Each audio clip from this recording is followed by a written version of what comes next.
السلام علیکم نحمدہ و نصلی علی رسولہ الکریم اما بعد۔ میری عزیز ماؤں اور بہنوں، آپ سب کو رشتہ اکیڈمی میں خوش آمدید۔ آج ہم جانیں گے سجدہ تلاوت کے بارے میں کہ پورے قرآن میں کتنے مقامات سجدہ ہیں اور سجدہ تلاوت کا طریقہ کیا ہے، نیز سجدہ تلاوت کی دعا کیا ہے، سجدہ تلاوت میں ہم کیا پڑھیں گے۔ تو آئیے جانتے ہیں۔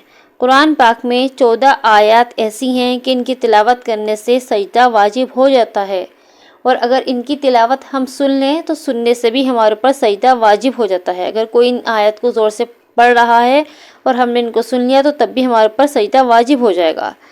تو سجدہ کرنے کا کیا طریقہ ہے؟ بہتر طریقہ یہی ہے کہ جیسے آیت آئے ویسے ہی فوراً سجدہ کر لیں۔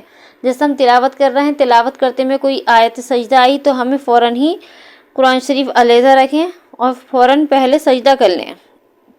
اور اگر اسی وقت سجدہ نہیں کر رہا ہے، سوچ رہے ہیں کہ ابھی پارہ پورا کرنے کے بعد سجدہ کر لیں گے، تو وہ بھی ٹھیک ہے کہ پارہ پورا کریں پھر اس کے بعد میں سجدہ کر لیں، یا پھر یہ سوچا کہ چلو ابھی کوئی نماز پڑھیں گے اس کے ساتھ سجدہ کر لیں گے تو وہ بھی ٹھیک ہے۔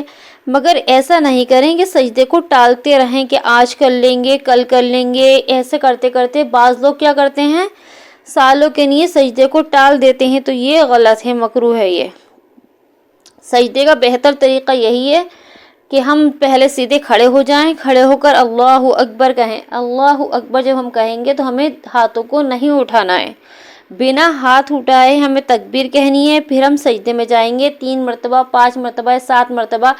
آپ کیا پڑھیں گے؟ سبحان ربی الاعلی، سبحان ربی الاعلی، سبحان ربی الاعلی، پھر اللہ اکبر کہہ کے سجدے سے اٹھ جائیں۔ سجدے سے اٹھنے کے بعد ہمیں سلام نہیں پھیرنا، نہ سیدھی طرف نہ الٹی طرف، کسی طرف سلام نہیں پھیرنا، بس ہمارا سجدہ ہو گیا، اب ہم ایسے ہی کھڑے ہو جائیں گے۔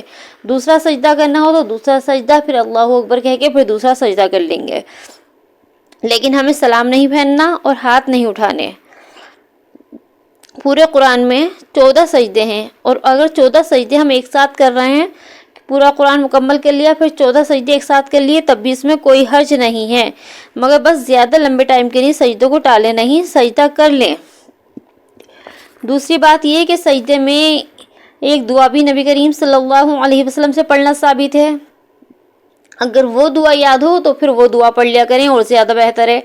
آئیے جانتے ہیں وہ کون سی دعا ہے۔ سجد وجہی للذی خلقہ وصورہ وشق سمعہ وبصرہ بحولہ وقوتہ فتبارک اللہ احسن الخالقین۔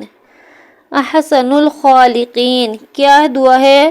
سجدہ وجہیہ، میرے چہرے نے سجدہ کیا، للذی اس ہستی کو سجدہ کیا، اس ذات کو سجدہ کیا، خلقہ جس نے اسے پیدا کیا، وصورہ اور اس کی صورت بنائی، وشق سمعہ اور اس کے کان کھولے، وبصرہ اور اس کی آنکھیں کھولیں، بحولہ وقوتہ اپنی حفاظت اور اپنی قوت سے، اپنی حفاظت اور اپنی مدد سے، فتبارک اللہ بہت برکت والا ہے اللہ، احسن الخالقین اور بہت اچھا پیدا کرنے والا ہے۔